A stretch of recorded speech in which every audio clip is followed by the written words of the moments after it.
Quelle est votre position sur l'imposition des biens immobiliers pour les Français à l'étranger? Écoutez, ma position est claire, elle a toujours été la même depuis juillet 2012. Pourquoi je dis depuis juillet 2012?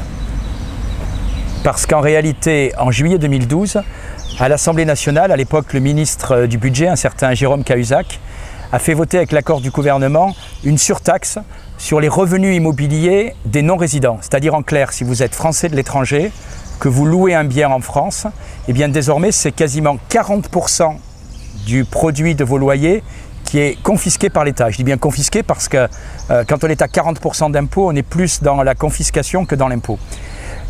Quel a été le résultat? Le résultat, il a été double. D'abord, les Français de l'étranger se retrouvent dans une situation totalement discriminatoire par rapport aux Français de métropole et en plus n'ont plus aucun intérêt à investir en France. Franchement, si vous avez un placement à faire, vous n'allez pas le faire à un endroit où l'État vous en retient 40%. Donc on arrive dans cette situation paradoxale où notre propre communauté nationale se retrouve pénalisée et en plus, alors qu'on devrait inciter les Français de l'étranger à investir en France, finalement on les a découragés parce que cet investissement est devenu de moins en moins rentable.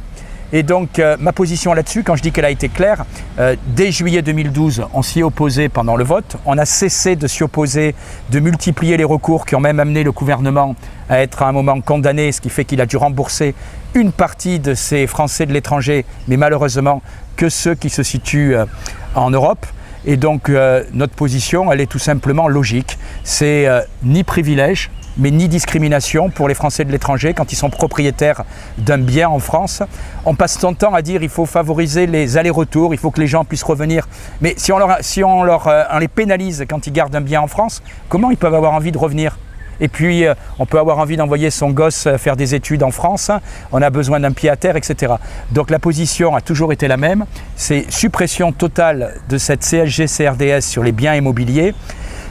Au-delà de la somme, c'est un peu, j'allais dire, le doigt montré sur les expatriés qui sont traités un peu comme des nantis. Voilà. J'ai toujours eu cette position depuis 2012 et très clairement dans le programme, la plateforme des Républicains et de l'UDI, il a été inscrit que nous voulions supprimer cette CSG-CRDS. J'attire votre attention, nous on est clair. Je connais un mouvement qui se rapproche qui se réclame du président de la République. La position est, je cite, relisez leur programme, nous réexaminerons la question. Si quelqu'un peut me dire qu'est-ce que ça veut dire et qu'est-ce que ça préfigure quand on dit nous réexaminerons la question, je suis intéressé. En tout cas, ce n'est pas un engagement clair, nous on est clair.